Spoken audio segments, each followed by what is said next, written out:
any balance whatsoever. Look, when I raise the concern that the so-called right to a healthy environment is actually just one factor that a bureaucrat will bring up in a regulatory policy, that's not really a right. And this member, if he's pretending to his constituents that somehow it's more substantive than that, then he's kidding himself, and he's kidding himself that his leader is resonating in places like Northern Ontario, and of course in British Columbia. This is going to be a problem the NDP will have in the next election for being focused on the wrong issues. Statements by members. Déclaration de député. L'honorable député de Richmond-Arthabasca. The honourable member for Richmond-Arthabasca. Madam Speaker, a little over 2 weeks ago, during question period, I appealed to the Minister of Health about a young woman in my riding, Emmy Pruno, who is currently fighting a bloody awful, incurable cancer and who unfortunately did not have access to a drug that could increase her life expectancy. Today, Madam Speaker, thanks to the work and outstanding cooperation of the Minister of Health, her staff, Emmy's doctor, Rami Saleh, her father, Health Canada, and journalist Jasmine Dumas, I can confirm that Emmy will now have access to that drug. Madam Speaker, today I wish to thank from the bottom of my heart all these people who have demonstrated through their determination and professionalism that anything is possible when we work together, and that politics can be beautiful, effective, and human. Thanks to all of you, Emmy's life is now on a different path, a path of hope. That also applies to Emmy's family, as well as all those who could be in the same situation in the future. They will all have hope. Emmy, we're all here for you. Keep on smiling your lovely smile. Honourable member of Cape Breton-Cancel. Constituents of Judic, Nova Scotia, who have recently been awarded the Nova Scotia Lieutenant Governor's Community Spirit Award. Hear, hear. The Lieutenant Governor's Community Spirit Award celebrates the power, the strength, and the diversity of vibrant communities across Nova Scotia. With that, Madam Speaker, it's clear to me why Judic was considered for this prestigious award. Despite being a small community, Judic has always maintained a very large presence in the realm of arts, culture, and overall community spirit. From community tartan projects to a creation of custom musical reels, Judic's identity as a proud and unique community remains strong. Madam Speaker, I'm proud to represent the people of Judic within my riding of Cape Breton-Canso. And once again, I extend my sincere congratulations to Warden McIsaac, Deputy Warden Gillis, and most of all, to the people of Judic on this well-deserved award. Here, here. The honourable member for Barrie-Innisfil. It's with great sadness that I rise to recognize the passing of local entrepreneur Deborah Foster Stolley. Deborah had been part of our community since 2009, and she was passionate about helping local business owners succeed and grow. Being an entrepreneur was in Deborah's DNA. Deborah was the owner of BNI Ontario Central North, and she owned Office Inc., a place for local businesses to operate, refer business, and network. In fact, in her time, Deborah helped chapter members exchange $15 million a year in goods and services, and guided by her leadership, it's estimated that local businesses created over $1 billion in local economic activity. Never one to sit back on her success, in 2019 she established commercial kitchens in Office Inc. to help foodpreneurs bring their products to market. Deborah lived her life with passion, enthusiasm, determination, and vision. She'll be missed greatly by her family, friends, the business owners she stood side by side with, her Great Dane Coco, who stood by her, and the communities and businesses that she touched.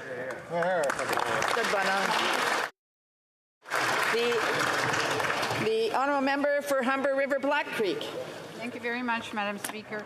On Saturday, I joined the Human Chain in Toronto, holding hands with thousands of other Canadians across the country in solidarity with the Iranian people protesting for almost 2 months now. These ongoing rallies across Iranian cities and around the world demonstrate a great resistance to the suppression of democracy and human rights. I'd like to acknowledge the tremendous courage, perseverance, sacrifice, and selflessness of the Iranian people, who every day stand up against the Iranian regime, fighting for universal values of life and freedom. The brutality of the regime in Iran has shown no limits. So far, hundreds of people have been killed and thousands have been arrested. We also see the internet shut down by the regime, accompanied with the non-stop disinformation and propaganda against dissidents and the opposition. Yet mass rallies continue across Iran and around the globe.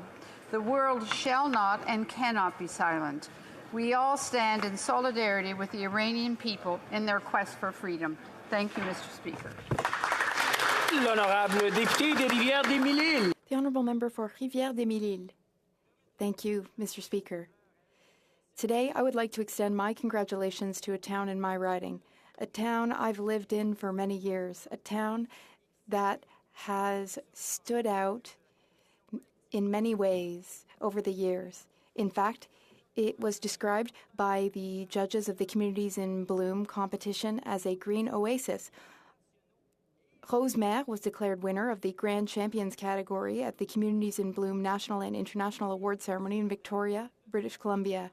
HoC was also awarded 5 gold flowers and a special mention for its poetry garden. This competition recognizes Quebec and Canadian cities that promote environmental sustainability, the improvement of green spaces, and the protection of heritage. The town of HoC has been awarded the highest possible Bloom rating. It's a great source of pride for me that a town like Rivière-des-Mille-Îles stands out among such formidable rivals. HoC is definitely a proud, green, and prosperous place. Thank you, Mr. Speaker. Monsieur le Président, j'ai accompagné la ministre des Langues. Mr. Speaker, I accompanied the Minister of Official Languages to the launch of the final report on post-secondary education in minority Francophone context. It's important for the federal government to be at the table with the provinces. Congratulations to Lynn Bruyette from the Association of Francophone Canadian Colleges and Universities, and congratulations to Liane Roy from the Federation of Francophone and Acadian Communities. We have consulted with many stakeholders across Canada. Over 6,000 people submitted solutions and suggestions for the new 2023 to 2028 Action Plan for Official Languages, and I thank them. Community organizations like the Greater Sudbury ACFO and Joanne Gervais, as well as the Nipissing West Arts Council, Marc Lavigne, represent the many Francophones in my region of Nickel Belt. This shows why C13 and the upcoming Action Plan for Official Languages are so important in ensuring that we can continue to support communities and institutions from coast to coast to coast. I hope that all parties will help us pass C13 as soon as possible. Thank you. Member for Selkirk, Interlake, Eastman.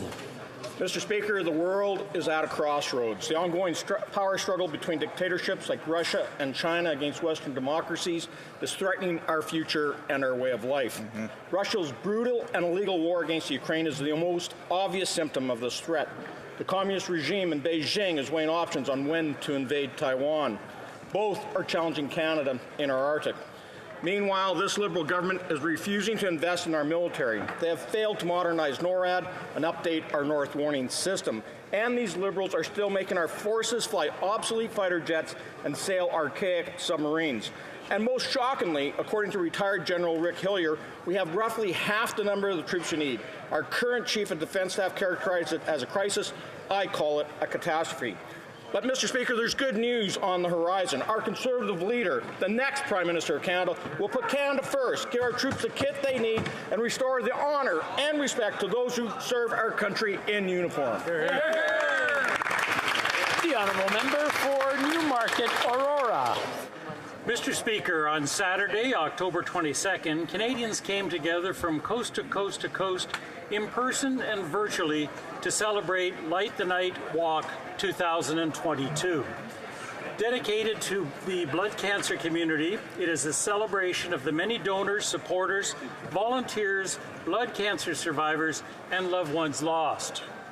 The event is on path to raising more than $6 million for critical research, community programs, and advocacy for all 137 types of blood cancers.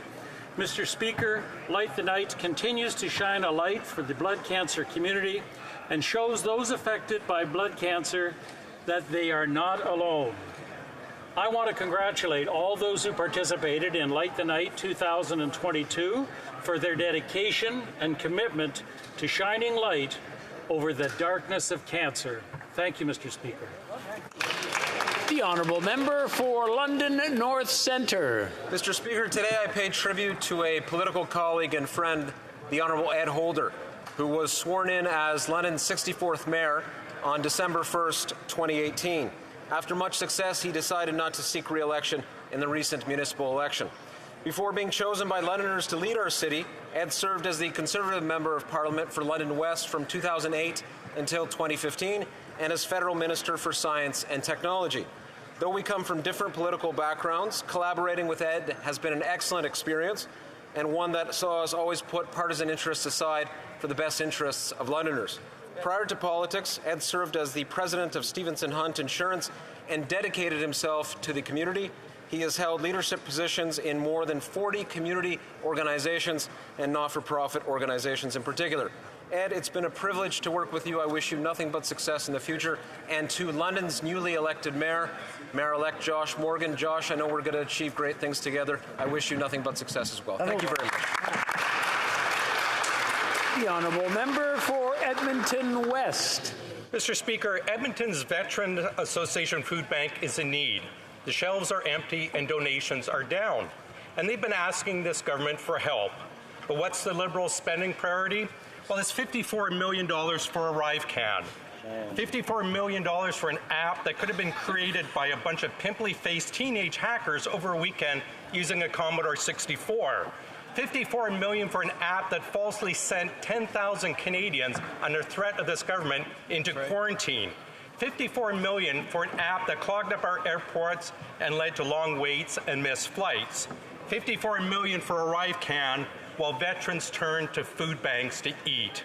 This government is like Arrive Can, not working, of little use, and far too costly for Canadians. The honourable member for Scarborough Rouge Park. Mr. Speaker, I rise to pay tribute to Sri Gugan Sri Skandaraja. Sri Anna, as he was affectionately known, worked for a better, inclusive, and just Canada since coming here in 1975. He served as the president and founding member of the Tamil Society of Canada, Commissioner on Systemic Racism in the Ontario Criminal Justice System, member of the Immigration Refugee Board and the Ontario Human Rights Commission. He was an advisor at the Jane and Finch Community Legal Clinic, facilitator at the Canadian Tamil Youth Development Centre, volunteered with many organizations, including the Urban Alliance on Race Relations, Ontario Council of Agencies Serving Immigrants, Ontario Tamils with Disabilities, and many more organizations that empowered Black, racialized, newcomer, and Tamil Canadian communities.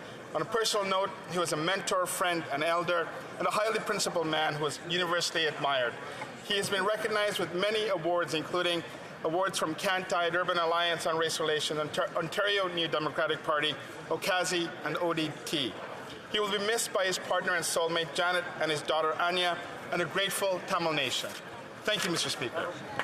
The honourable member for Renfrew, Nipissing, Pembroke. Mr. Speaker, the nightmare on Wellington Street continues. This government may have turned Ottawa into a ghost town, but that hasn't stopped all the spending. With this government, it's trick or treat every day of the year. They trick Canadians into thinking they're taking action to stop inflation. Then they treat themselves to lavish hotels. They trick Canadians into using the Arrive Can app, saying it'll save lives. Then they treat their friends to fat contracts.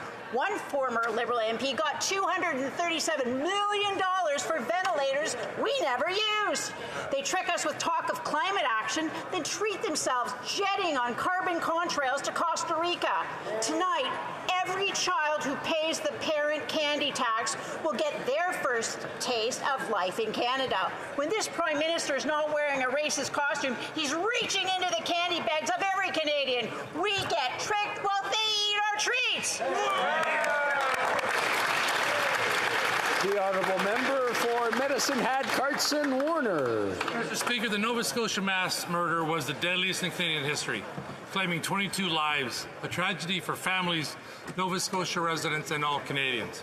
While victims' families mourn, the Liberal government seized the moment. They had an ideological agenda to implement, after all. With the backdrop of grieving families, the Liberals implemented and played on Canadians' emotions as they introduced their misguided 2020 Order in Council gun ban, which fails to improve public safety. This was cold, calloused, inappropriate, and extremely disrespectful. Then the cover-up began. The former minister's responses have changed from not asking for anything to there was conversation. Now with the recording, we know the RCP Commissioner received a demand from the minister's office on which she failed to deliver. How could the minister even think that using a tragedy to push a Liberal agenda was appropriate? Canadians have lost trust in this government, who peddle legislation on the graves of victims of national tragedy. This minister, Mr. Speaker, must resign. The honourable member for St. John's East. Mr. Speaker, a resilient, prosperous, and inclusive economy is one that fosters and promotes women and their contributions. For 25 years, ANLO Newfoundland and Labrador Organization of Women Entrepreneurs has been doing exactly that, mentoring, supporting, inspiring, and celebrating women entrepreneurs. Women entrepreneurs are building and growing successful businesses that drive Canada's economy and better our communities. Yet in 2022, they are still facing and overcoming barriers every day. From small one-person studios to large high-tech firms, the vision, grit, and tenacity of women entrepreneurs have made a real and lasting impact across the province and the country. To Jennifer Bissell, ANLO CEO, and the 8 deserving Entrepreneur of the Year Award recipients, congratulations. Well done, and thank you for your contribution to the growth and resilience of the Newfoundland community and economy. The honourable member for Algoma, Manitoulin, Kapuskasing. Mr. Speaker, this weekend, women across Ontario took the opportunity to compete in the Mrs. and Ms. Regional Canada Empowerment Pageant in Sudbury. This was not the traditional pageant people are used to. It was designed for women ages 25 to 65 and focused on their accomplishments, their education, their careers, and their commitments to volunteer and community service. It empowered women, offered workshops and self-care, and raised funds for a great cause, the Northern Ontario Families of Children with Cancer. The organizers and contestants raised $34,000 for the NOFCC, which will make a big difference for families in the North. There were many impressive contestants from my riding of Algoma, Manitoulin, Kapuskasing, including Audrey-Anne Blais from Matisse, Alex Powers from Valrita Hardy, Rosalind Russell from the Lacloche Foothills, and Shannon Kennedy from Manitoulin Island. Please join me in thanking organizers Cheryl Kazera and Natalie Carrier for making this event so impactful for the contestants and for raising so much for a great cause. And congrats to the winners who were crowned: Melanie Champagne, Natalie Restoul, Sammy Barrett, and Jennifer Natty. Thank you, Mr. Speaker. The Honourable Member for Shefford. Mr. Speaker, I would like to recognize the 30th anniversary of the end of the LGBT purge. Between 1950 and 1992, LGBTQ+ members of the armed forces, the RCMP, and other federal employees were subjected to discriminatory policies and practices based on their sexual orientation. On this sad 30th anniversary, the LGBTQ Purge Fund and Egal Canada came to the Hill to raise awareness among elected officials about the rights of LGBTQ+ community. Qui vise un milieu de travail plus divers. They want the federal government to implement the recommendations of the Emerging from the Purge report. These recommendations call for a more diverse, equitable, and inclusive workplace for LGBTQ+ people. I also met with the leaders of Fondation Émergence, Laurent Brault and Patrick Desmarais. They spoke to me about the importance of the federal government doing its fair share to ensure that LGBTQ+ people are included in government. In a world that is increasingly challenging rights, I call on everyone to remember this horrible anniversary to ensure that we do not backslide. Member for Saskatoon, Grasswood. Thank you very much, Mr. Speaker. Canadians are bracing for hard times ahead due to the costly Liberal NDP coalition. Their carbon tax is making everything more expensive, to groceries, home heating, and gas. Saskatchewan families can expect an extra $1,500 bill. Conservatives moved a motion October 24th to remove the carbon tax on home heating and cancel the tripling of the carbon tax. The NDP, what did they do? They voted in favor of keeping these crippling taxes. Yet this week, the leader of the NDP flip-flopped and tweeted he's demanding the government to remove the GST off home heating. No wonder the Saskatchewan NDP didn't invite the federal NDP leader to the recent convention. By voting to triple the carbon tax, the NDP has abandoned working families and seniors in Canada. The honourable member for Hamilton East, Stoney Creek. Thank you, Mr. Speaker. It's been 48 days since the Leader of the Opposition last spoke to the mainstream media. 48 days of ducking, dodging, and hiding from basic, simple questions. In fact, the last time the Leader of the Opposition took questions from mainstream media, he used the exchange as an opportunity to politically profit and fundraise, telling prospective supporters, we can't count on the media to communicate our messages to Canadians. The same political playbook was used by former President Trump, who bashed and demonized the press with his nonsensical fake news narrative and went so far as to state that the press was the enemy of the people. And like former President Trump, the Leader of the Opposition has turned to Twitter and Facebook to sow mistrust in mainstream media and silence critical voices. Mr. Speaker, Canadians demand and deserve answers from elected officials at all levels. Freedom of the press is critical to a democracy in which government is transparent and accountable to the people. Without it, our democracy is in trouble.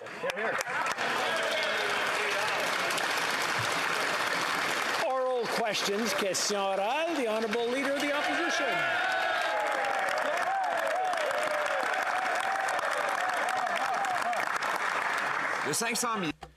The $500 billion in inflationist deficits have caused the highest levels of inflation in 40 years now. Canadians are cutting to be able to afford food, and young people have to live in their parents' basements.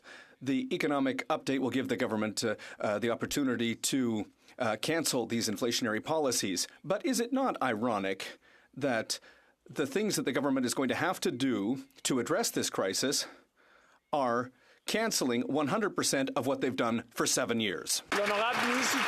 The Honourable Minister of Tourism. Mr. Speaker, when it comes to inflation, we have a concrete plan. Reducing daycare costs for families, doubling the GST tax credit, giving $500 for housing, and offering dental support for 500,000 young Canadians. Mr. Speaker, what's ironic is that when they had the opportunity to vote for Canadians, they voted against Canadians. The Honourable Leader of the Opposition. Liberal Leader Mark Carney has said that inflation is domestically generated. So has the current Governor of the Bank of Canada. And now, after $500 billion of inflationary deficits, the Finance Minister is pretending that she believes, like Conservatives, that government spending is driving this crisis in the first place. Isn't it ironic that the solution to the problem the government will have to pursue if it wants to make life more affordable is to do exactly the opposite of what they have been doing for the last 7 years?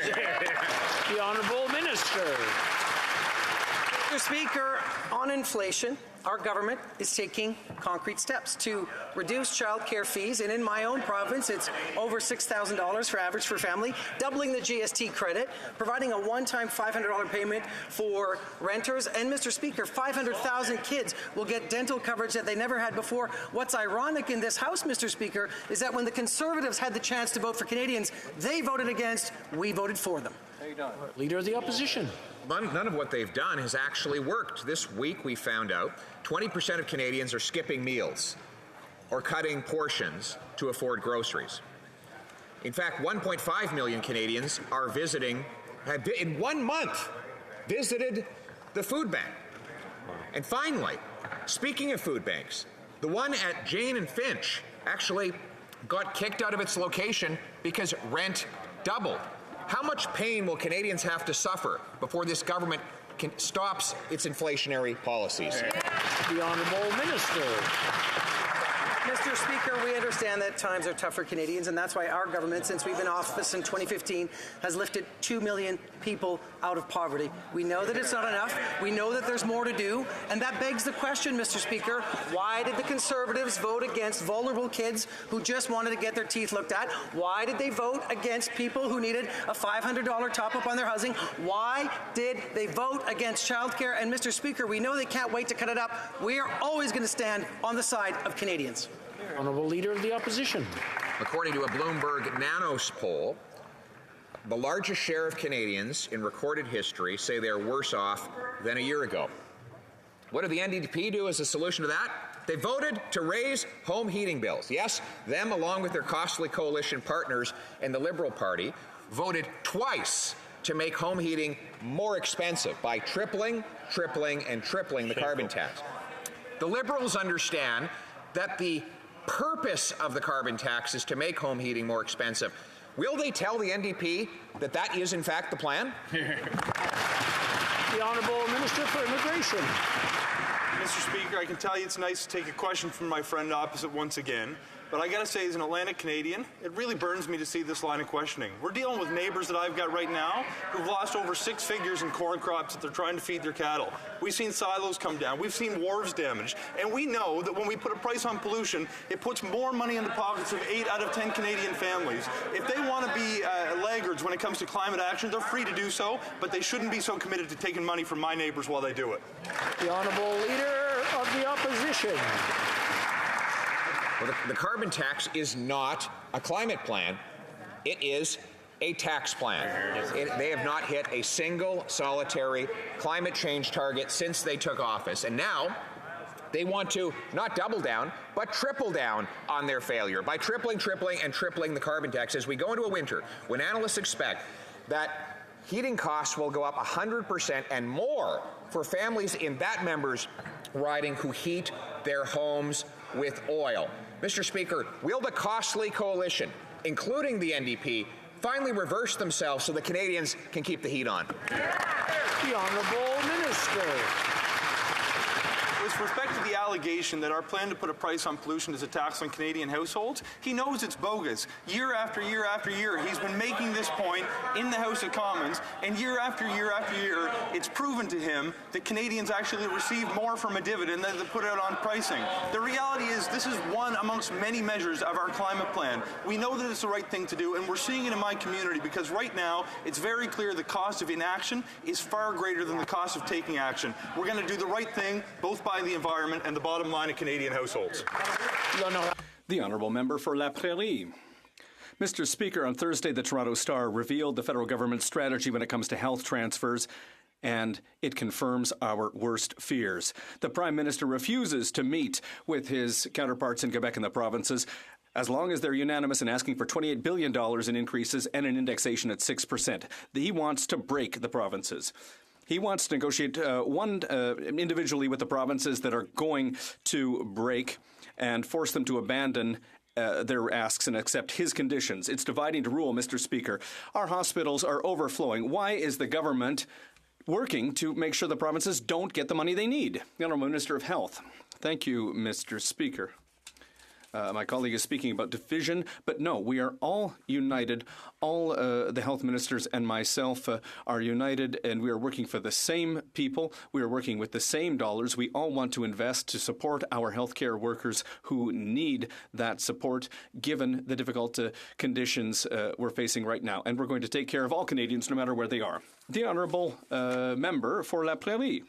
Mr. Speaker, we know why they're playing this game. They're so arrogant, they've even told journalists about it. They're playing these games because they want to isolate Quebec. They want to break the provinces. They want to make them walk on glass and abandon the $28 billion that they need to meet their health care needs. They're just going to give us crumbs. All that so they can come to Quebec afterwards and say, well, this is the agreement, take it or leave it. This is predatory federalism, Mr. Speaker. Are the Liberals aware that this is called blackmail and that they're blackmailing on the backs of sick Canadians? The Honourable Minister. Thank you, Mr. Speaker.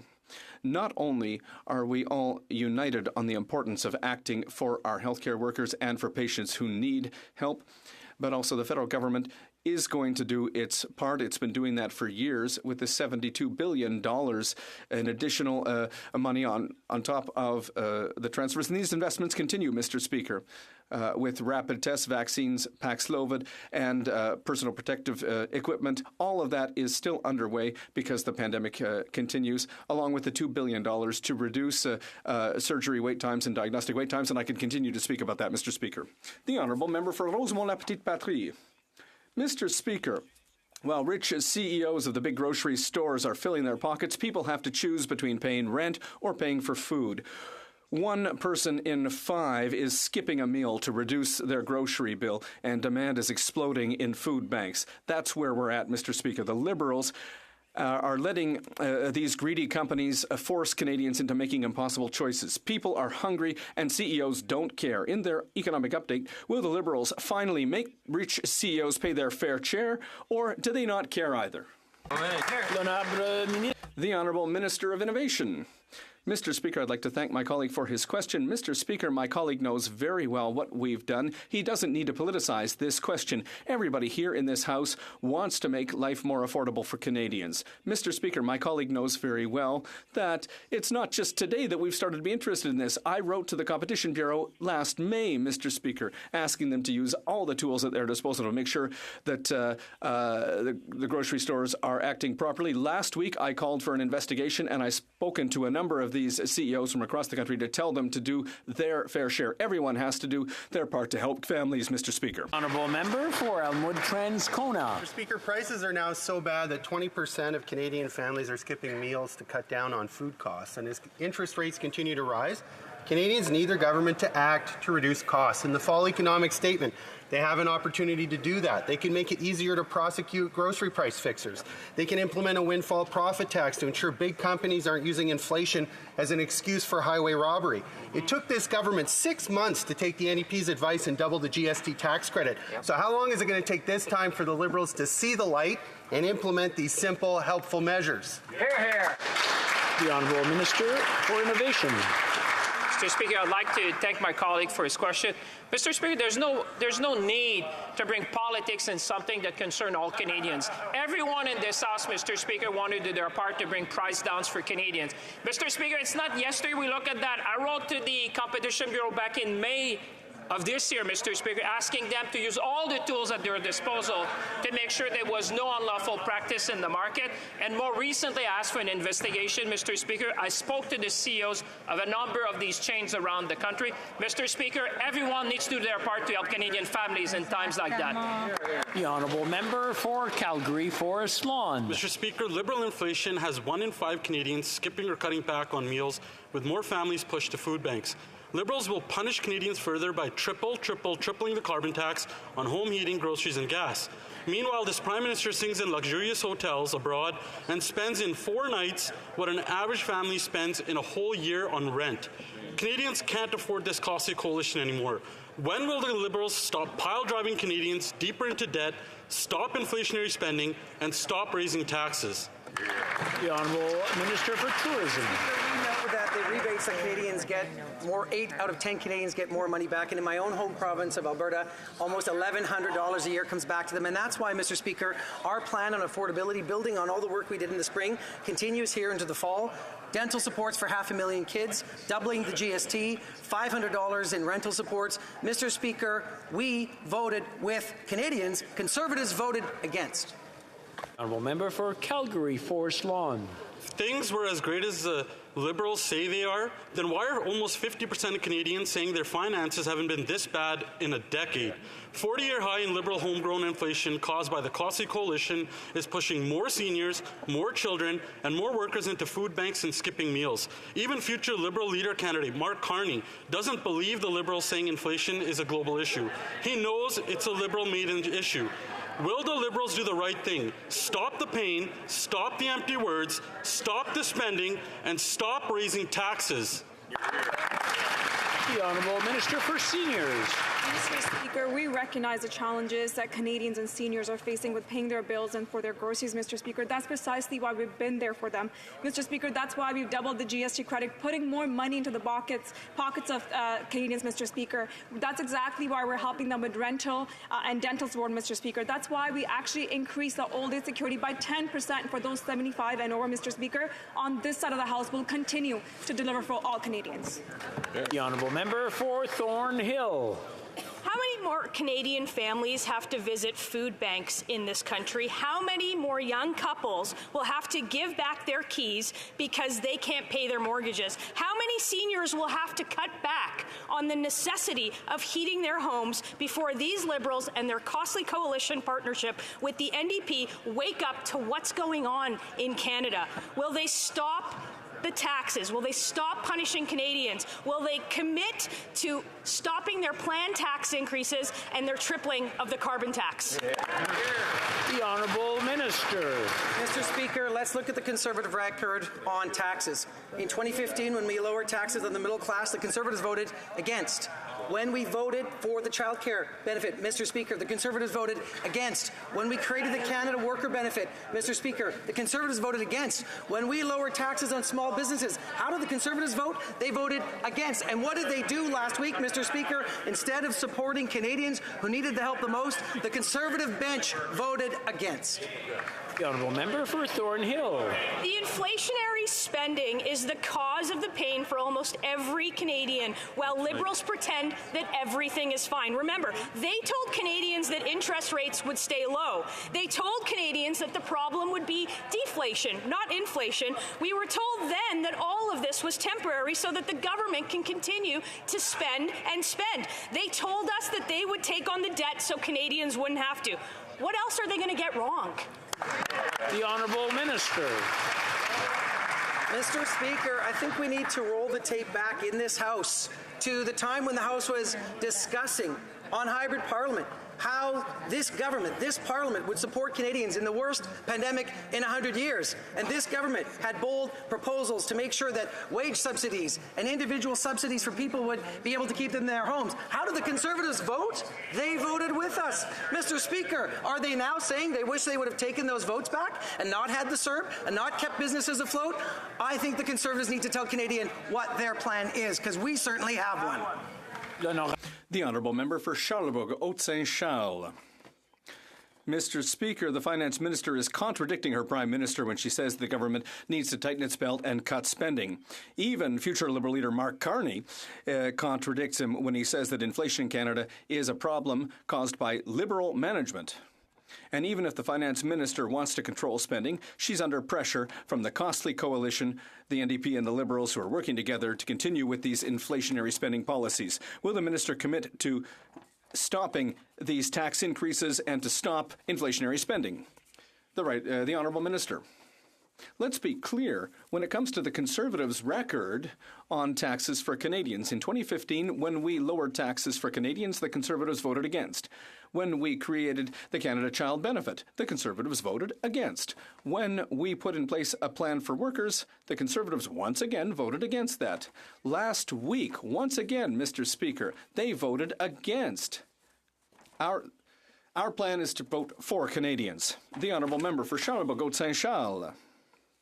Mr. Speaker, we will always vote for what is best for Canadians. And every time the Liberals bring measures that will create economic problems, such as inflation and higher interest rates, we're always going to vote against that. They're spending $200 billion out of $500 billion they've spent, which the Parliamentary Budget Officer has confirmed has nothing to do with pandemic help. The Liberals can talk, but when it's time to act for real for Canadians and for the economy, they're lost. When will this government stop with its inflationary spending? The Honourable Minister. Mr. Speaker, it's clear that the plan that we put in place in the pandemic helped Canadians get through the worst pandemic in 100 years. The Conservatives voted with us then, but now they want to revise history, and they're welcome to do that. But right now, we have a concrete plan for inflation. $500 to help with rent, with a dental plan for children, and with the doubling of the GST tax credit. The Conservatives don't want to know anything about that, but we know Canadians want to know about that, and that's what we're doing. The Honourable Member for Avignon, Lamitis, Matin, Matapedia.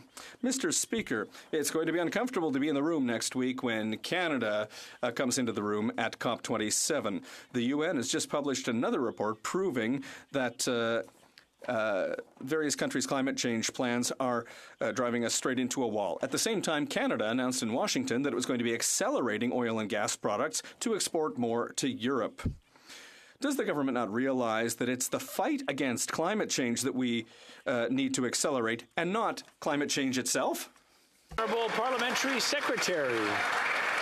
Well, thank you, Mr. Speaker. I want to thank the honourable member for the question and her commitment to climate action. And, Mr. Speaker, I just want a reminder that we have the most ambitious climate change plan in the history of Canada, $100 billion invested since 2015, $9.1 billion in the emissions reduction plan. And, Mr. Speaker, it's an ambitious sector-by-sector pathway to get to our 2030 targets on our way to net zero by 2050. It has broad support from environmental groups, industry, farmers in Quebec and across the country, Mr. Speaker. The honourable member for Avignon, Limites, Matan, Matapedia.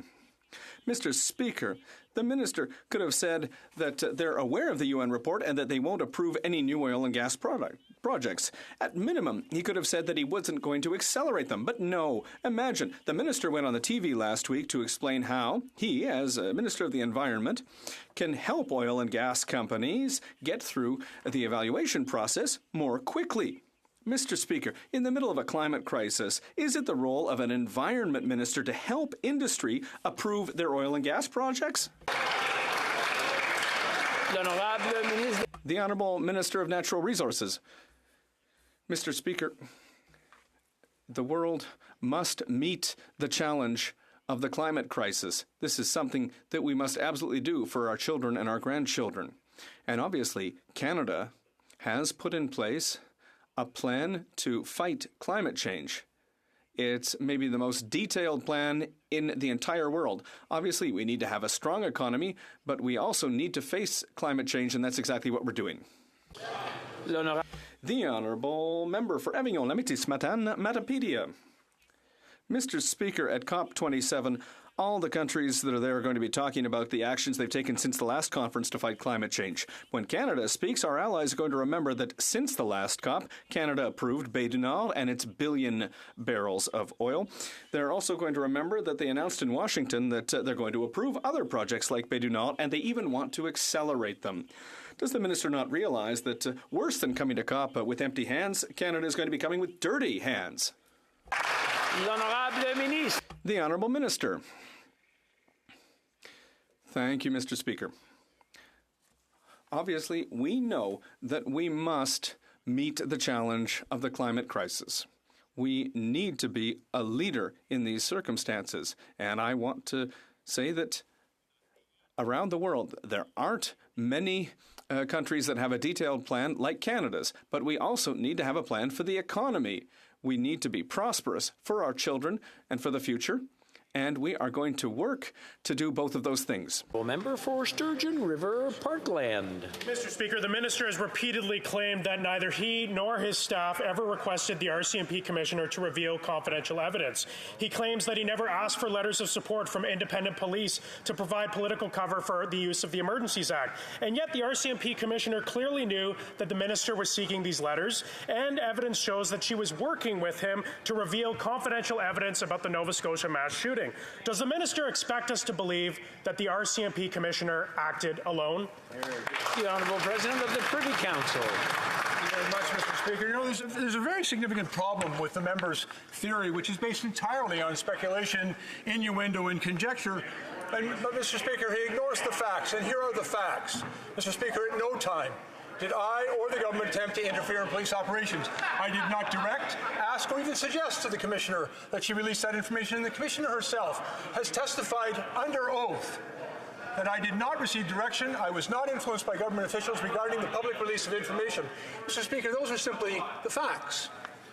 Member for Sturgeon River, Parkland. Well, we've received email evidence from his office that suggests otherwise. Audio recordings and text messages from the RCMP commissioner confirm this disturbing pattern. The Minister of Emergency Preparedness has repeatedly crossed the line, interfering in a police investigation and politicizing our independent police forces, all to provide political cover for this Liberal government.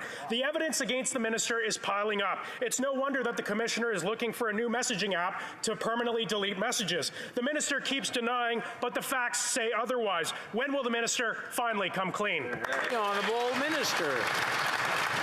Mr. Speaker, as I've said a number of times in this House, the independence of police operations is a key principle in our democracy. It's one that our government respects. But, Mr. Speaker, I simply remind this House, in May of 2020, the member from Lee Grenville, Thousand Islands, rose in this House and demanded to know why the government wasn't releasing information on search warrants, production orders, and closed warrants related to the Nova Scotia massacre.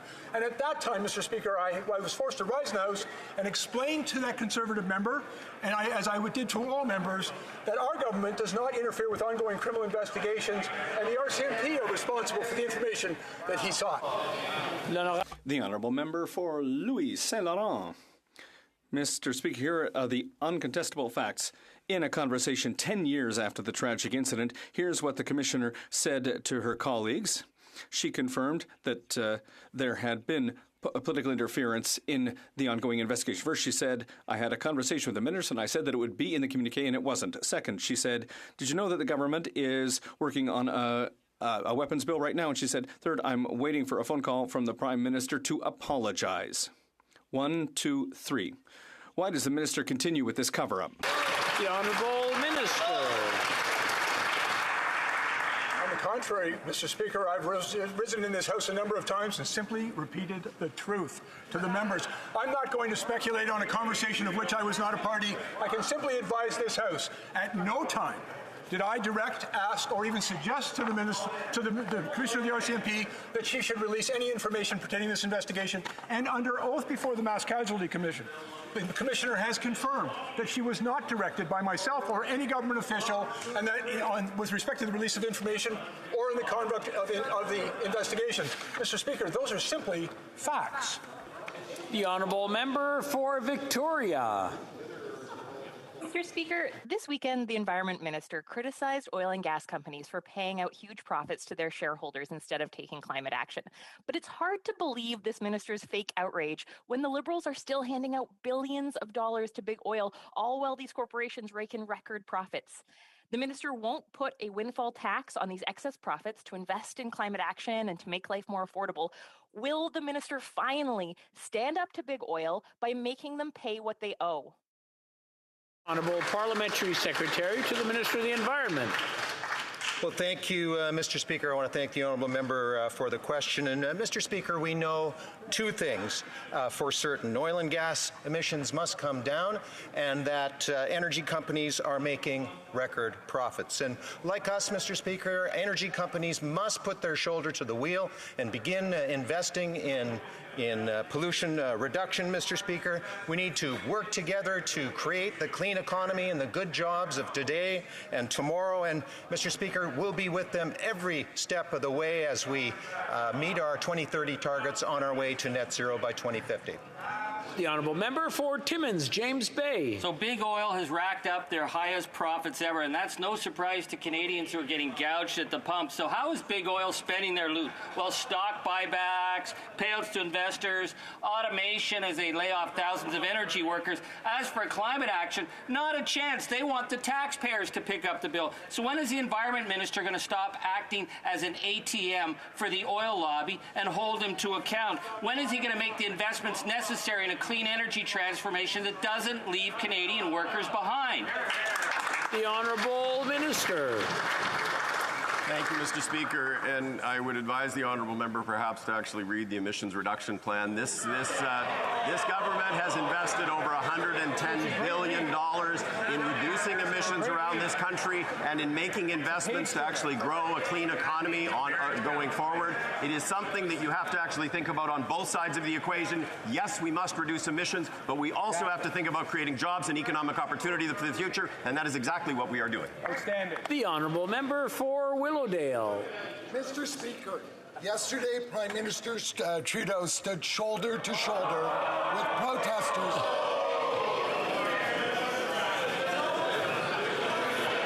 I just want to remind the honourable members that we... Order. I just want to remind the honourable members that when we name someone in the chamber, it's by their title or by their riding. The honourable member for Willowdale from the top, please. Thank you, Mr. Speaker. Yesterday, the Prime Minister stood shoulder to shoulder with protesters who participated in the Freedom Rally against the Iranian regime in Ottawa. As the Prime Minister made clear, our government will not stand idly by as the Iranian government terrorizes its own citizens. The message from our government is also consistent, that Iranians have been suffocated for far too long, and we will echo their sentiments. Could the Minister of Foreign Affairs apprise members of this House of the latest measures adopted? The Honourable Minister of Foreign Affairs. Thank you, Mr. Speaker. Mr. Speaker, I want to thank my colleague from Willowdale for his important question and for his solidarity with the Iranian people. Today, Mr. Speaker, we announce a new round of sanctions against the Iranian regime. Those sanctions target senior officials and prominent regime supporters who participated in human rights violations. Mr. Speaker, we'll continue to do everything we can to hold the Iranian regime accountable for its oppression and brutality because, Mr. Speaker, impunity is not an option. Thank you. The Honourable Member for Northumberland, Peterborough South. Thank you. Well, the verdict is in. The evidence is clear. The cost of government is driving up the cost of living. The Prime Minister's own parliamentary budget officer said that of the new spending, 40% of it was not related to COVID. Liberal leadership members seem to agree, which is Mark Carney recently said, inflation is now primarily a Canadian event. Even the deputy leader said, with their new religion of fiscal restraint seems to agree. Does the Prime Minister agree?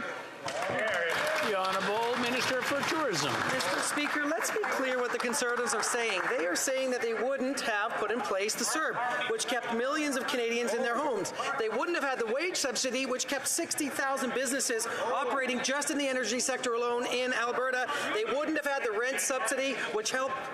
I'm just going to interrupt for a second. I'm having a hard time hearing. And when I can't hear his voice, I know there's a problem in the chamber. So I'm going to ask all of you to keep it down. He has a voice that really carries, the Honourable Minister, and it's appreciated. But let's give him the chance so that we can hear his response. The Honourable Minister from the top, please. Thank you very much, Mr. Speaker. Let's be clear about what the Conservatives are saying, and they don't like us telling Canadians what they're actually saying. What they're saying is that they would have scrapped the CERB, that they would not have had the wage supports, that they would not have had supports for businesses, 60,000 energy businesses in my province of Alberta alone. The Conservatives want to cut. They're unhappy that they supported us when they did. They're trying to revise history. Mr. Speaker, we are going to focus on Canadians who need the help the most, when they need it the most. That is our job, and we will do our job.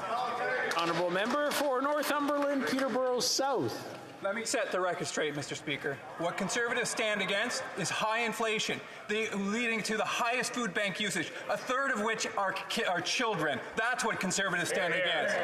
Don't believe me? Ask the Governor of the Bank of Canada, who said high inflation is leading to hard times for Canadians, particularly the most vulnerable in our communities. Will these Liberals stop their inflationary spending, cancel their planned tax hikes on groceries, gas, and home heating? The Honourable Minister.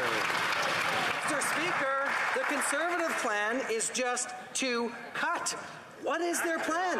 Our plan, Mr. Speaker, we've lowered taxes on Canadians 5 times in our mandate. We have an affordability plan that's going to help families. Mr. Speaker, if the honourable member on the other side wanted to help kids, 500,000 children in this country, they should have done the right thing and voted for dental supports last week when they had the chance. The honourable member for Chicoutimi the Fjord. Mr. Speaker, with Liberal inflation, Canadians are curtailing their lifestyles. Their paychecks no longer allow them to live suitably, and what's worse, for some, their paycheck doesn't even allow them to eat enough. We recently learned that Canadians went to food banks 1.5 million times in a single month, a 35% increase over 2019. Here in Canada, in an industrialized country like ours, it's unacceptable. When will the Liberals stop making Canadians poor? The Honourable Minister. Despite the fact that Canada has one of the lowest inflation rates in similar countries, it is still difficult for Canadians these days. The other side just wants to cut. What do they want to do? They wanted us to cut back during the pandemic.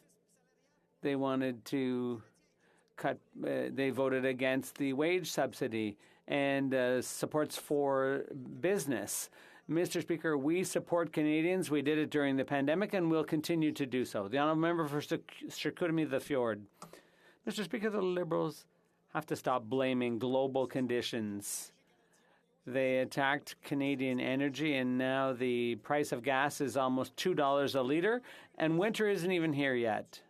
The former head of the Bank of Canada, Mark Carney, recently told a Senate committee that inflation is now being generated domestically by the Government of Canada. Inflation is now a domestic problem, a Canadian problem. Will the government commit today not to raise any taxes? The Honourable Minister. Mr. Speaker, we know full well that inflation is caused by the illegal war in Ukraine, by the Russians, by disrupted supply chains, and by the zero COVID policy in China. That doesn't help Canadians. What does help Canadians is our affordability plan, our support for dental care for kids and rental support. The Conservatives voted against it. We voted for it. Who's supporting Canadians, Mr. Speaker? Our government is. The honourable member for Thérèse de Blainville. Mr. Speaker, with 3 days to go before the government's economic update, all signs point to a looming recession. The government must remember that the best economic stabilizer in a recession is employment insurance, provided, of course, that workers who lose their jobs are covered. If nothing changes, 6 out of 10 workers will fall through the cracks. Comprehensive EI reform was urgently needed already. It will be even more urgent if there's a recession. Will the economic update finally include EI reform? The Honourable Minister of Employment. Mr. Speaker, we understand that EI has to be accessible and fair for Canadian workers, and that's why we're modernizing the system. It's essential for a worker, for EI to be there for them, and that it remains there for our workers. The honourable member for Thérèse de Blainville. Mr. Speaker, if there's a recession with the current EI program, 6 out of 10 workers will be left behind. 6 out of 10, Mr. Speaker. We've been through this already during the pandemic. The CERB had to be created because the government realized it couldn't just look the other way when 60% of workers lost their jobs. If there is a recession, we could end up in the exact same situation, and that would be embarrassing because you could see it coming this time. Will EI reform be added to the economic update? The Honourable Minister. That employment insurance has not kept up with the way Canadians work, and that's why access and adequacy are key fundamental principles that we're building into a modernized approach to employment insurance. I look forward to revealing the government's plan to modernize the steps we will take to make sure every worker continues to have access, fair access across the country, no matter where they live. The Honourable Member for Lethbridge.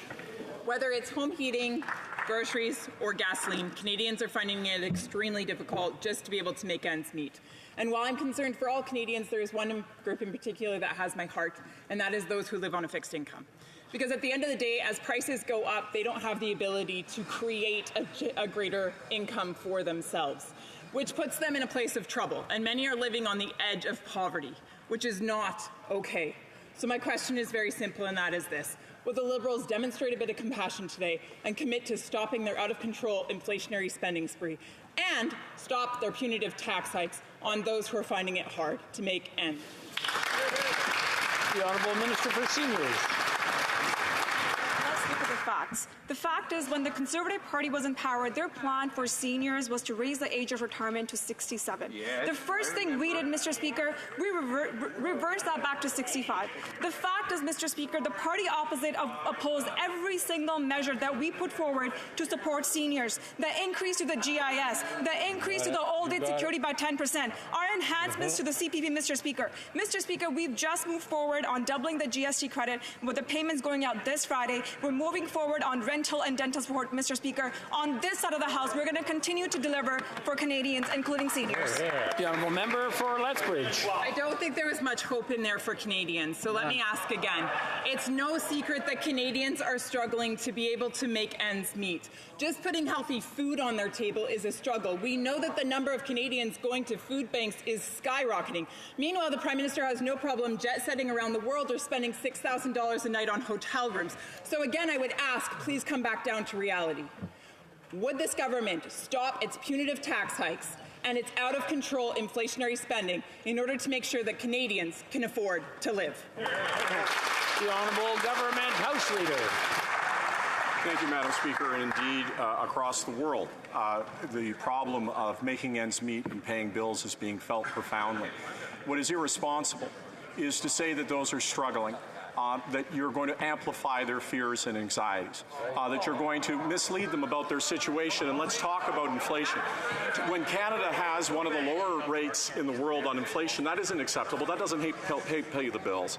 But I'll tell you what does is concrete actions on affordability. What doesn't help, Mr. Speaker, is amplifying an anxiety and giving no answers. And unfortunately, that's what we hear from the other side. The honourable member for Simcoe North. Mr. Speaker, it's Halloween and Canadians are spooked. They're spooked by having to pay 28% more for costumes and candy, and spooked to this government's indifference about the inflation crisis, which they just wave away as being globally brought into this country. Except the central bank governor has said inflation is now more of a homegrown problem, and Mark Carney agrees with him, the former central bank governor. So will this government show some compassion, reduce its inflationary spending, and put a pause on its tax hikes? Great question. The Honourable Minister of Immigration. Mr. Speaker, I've met people in my community who won't take their kids to the grocery store right now because they're afraid that the cashier is going to tell them that they can't afford what's in their cart and they don't want their kids to go through that. We are going to be there to support families in that situation.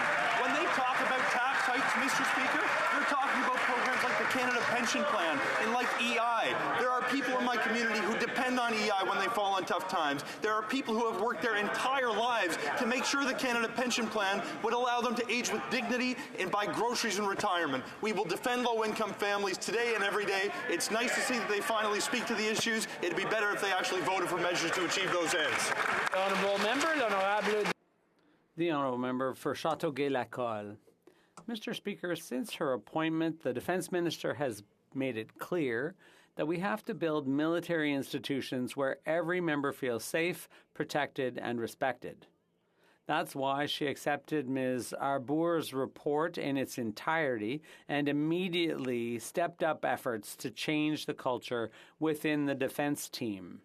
Just last week, the minister announced the appointment of an external monitor. Could she tell us a little bit more about the significance of this appointment? The Honourable Minister of National Defence. Mr. Speaker, I'd like to thank the member for Châteauguay-Lacolle for her important question. We've already laid the groundwork for a culture change, for example, by starting to transfer cases to the civilian system. Last week, I appointed Jocelyne Thérien as our external monitor. She will help us ensure that we continue to make solid progress in changing the culture. We are going to continue our efforts and deliver reforms that will strengthen our institutions for the armed forces. Thank you. Member for Leeds, Grenville, Thousand Islands, and Rideau Lakes. The Liberals' reckless spending is driving up the cost of living for Canadians. $6,000 a night for this Prime Minister's hotel room charge to taxpayers. $54 million for the Arrive scam with a complete snow job on who got paid. Meanwhile, folks who are getting their first home heating, oil, or propane delivery are afraid they won't be able to afford a mid-winter fill-up. With the costly coalition of these NDP Liberals, food bank use is at an all-time high as Canadians choose between heating and eating. Will these Liberals end their inflationary spending? The Honourable Minister. Mr. Speaker, our government has a fiscally responsible prudent, and targeted plan that's going to put money right in the pockets of Canadians who need it the most. We are not only increasing the Canada Workers Benefit, we have doubled the GST, we have a $500 payment going to low-income renters, and we are going to help 500,000 kids have dental support, possibly for the first time in their lives. I don't know what it is the Conservatives have against helping kids, Mr. Speaker, but on our side of the aisle, we've got the backs of Canadians. The honourable member for Leeds, Grenville, Thousand Islands, and Rideau Lakes. Mr. Speaker, we're very much worried about children, including the fact that with record high food bank use, more than a third of those users are children. These Liberals added more than $171,000 of new debt every single minute of the last fiscal year, and half of that spending had absolutely nothing to do with pandemic supports. Canadians are struggling. These Liberals, they're making it worse. They had the NDP cheerleading them on, trying to max out the national credit card. That's what happens when you have unserious, out-of-touch, expensive NDP Liberals who don't care and don't know what Canadians are facing. Canadians cannot afford the cost of coalition. Will they end this inflationary spending? The Honourable Government House Leader. Well, Mr. Speaker, I sat in opposition when the party opposite was there, and they did not talk about poverty. They did not talk about the plight of low-income families. They had no targets on poverty reduction. This is a government that not only introduced finally targets on poverty reduction, but has exceeded them every single time, lifting more than 2 million people out of poverty. That isn't enough. We must do more. But the fact that the party opposite is trying to raise anxiety at a moment when we need solutions and answers is problematic. They vote against direct measures to help those in need and then seek at every opportunity to amplify anxiety, and I ask why. The honourable member for Kelowna Lake Country. Mr. Speaker, when this government gave millions of dollars to Loblaws for new fridges, I had convenience stores, florists, and small independent food stores calling me asking how they could also apply for a fridge. I had to explain they didn't qualify. They weren't a billion-dollar corporation. We don't know who got rich off the ArriveCan app, the app where glitches forced people into quarantine by mistake. Canadians cannot afford this costly coalition. Will the Liberals end their wasteful and inflationary spending? Yes. The Honourable Parliamentary Secretary. Well, thank you, Mr. Speaker. And Mr. Speaker, we know that 8 out of 10 families will be better off after the climate action rebate. But the member is from BC, Mr. Speaker, and no one understands climate change better than the residents of BC. Mr. Speaker, the costs are very, very high. A $6 billion tab for the atmospheric rivers after drought, fires, and flood. Mr. Speaker, 600 lives lost in the interior of BC. The price is very high, Mr. Speaker. We have a moral obligation to deal with the climate issue and an economic imperative. The honourable member for Scarborough Agincourt. Mr. Speaker, as a result of the ongoing conflict in Nagorno-Karabakh, my Scarborough Agincourt constituents and beyond are concerned about the 240 deaths and the many destroyed civilian settlements in Armenia. A ceasefire was agreed upon on September 14th. However, recent reports suggest further escalation. Our government announced it will open a full embassy in Armenia, and we are actively engaging with our Armenian partners to strengthen their democracy. Can the Minister of Foreign Affairs update us on the steps we have taken to secure peace in this area and how we are supporting the strengthening of democracy in Armenia? Honourable Minister for Foreign Affairs. Thank you, Mr. Speaker. I would like to thank my colleague from Scarborough Agincourt for her important question and also for strong advocacy for the Armenian Canadian community. I announced back in June that Canada would be opening a new embassy in Yerevan, and this has been long waited by many. This will also allow for our countries to have stronger ties, and we know that there's a lot of instability and security challenges in the region, so Canada will step up and make sure that we are involved in making sure that we have stronger ties and obviously to protect peace and democracy in the region and globally. Thank you so much. The honourable member for North Island Powell River. Mr. Speaker, last week a North Island resident told me she is scared for the safety of her family because of the Port Hardy Hospital emergency room closures. There is not enough staff to keep it open. This is a crisis. Canadians can't access public health care. Rural communities have been left behind by underfunding for health care by both Conservative and Liberal governments. Will this government finally listen to the pleas of British Columbians for more federal funding for public health care? The Honourable Minister of Health. Thank you, Mr. Speaker. Funding public health care in Canada is not only a need, but also an obligation under the Canada Health Act. We know how important it is to millions of Canadians now with the crisis that we see in emergency departments across the country. We also know we need to support access to family health teams because this is a key part of the solution. People need to have access to their family doctors in order to avoid having to go to the emergency room to treat things that should have been treated or prevented before people end up in a hospital. The Honourable Member for Richmond, Arthabaska. Mr. Speaker, last Friday I asked a question and didn't get an answer from the Parliamentary Secretary, so I'll ask the Minister now. In our ridings, we all hear from desperate people who have serious illnesses. All parties unanimously agree that we need to extend financial assistance to these Canadians. In its last budget, the government announced that EI sickness benefits would be extended to 26 weeks. This was supposed to be done by this summer, but unfortunately it hasn't happened yet. So my question, Mr. Speaker, is straightforward. When will it? The Honourable Minister of Employment. Mr. Speaker, I have good news for my colleague. By December, workers will have access to 26 weeks of EI for illness. We're going to extend it from 15 to 26 weeks, and we're very pleased that workers will have more support when they fall sick. That's all the time we have for question period.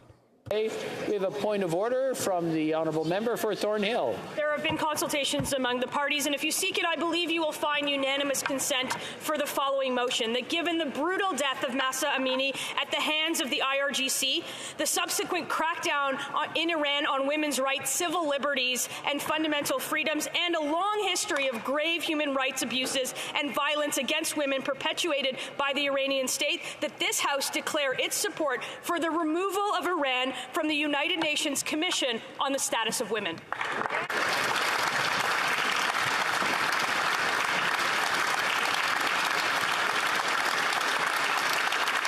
All those opposed to the Honourable Member moving the motion will please say nay. Agreed. The House has heard the terms of the motion. All those opposed to the motion will please say nay. Carried.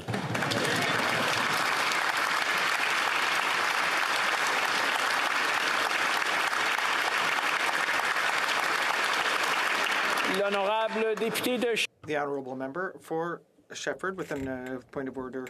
Mr. Speaker, there have been consultation among the parties, and I think that if you seek it, you will find unanimous consent for the following motion: that this House reiterate its unconditional support for Iranians who are protesting for their rights in Iran, that it condemns the intimidation and bullying and violence against the protesters who are supporting the movement to free women in Iran, and that it calls on the United Nations to to exclude Iran from its organization. All those opposed to the Honourable Members' motion, please say nay. The House has heard the terms of the motion. All those opposed to the motion will please say no. Adopted. Carried.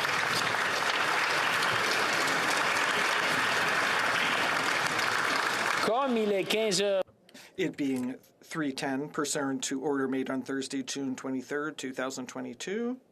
To the taking of the deferred recorded division on the motion at the second reading stage of Bill C-9. Convoquez les députés. Call in the members. Already here.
La question est la suivante. The question is the following one. Seconded by Mr. Vandal, move that Bill C9, an act to amend the Judges Act, be now read a second time and referred to the Standing Committee on Justice and Human Rights. La période de 10 minutes pour. The 10-minute period provided for members voting electronically has started, and the House will now proceed to the vote for members participating in person. Motion will please rise. Mr. Holland. Mr. Holland. Mr. Blair. Mr. Blair. Ms. Bennett. Ms. Bennett. Monsieur Duclos. Monsieur Duclos. Mr. Champagne. Mr. Champagne. Ms. Anand. Ms. Anand. Mr. Wilkinson. Mr. Wilkinson. Ms. Hutchings. Ms. Hutchings. Ms. Tassi. Ms. Tassi. Monsieur Boissonneau. Monsieur Boissonneau. Ms. Jazik. Ms. Jazik.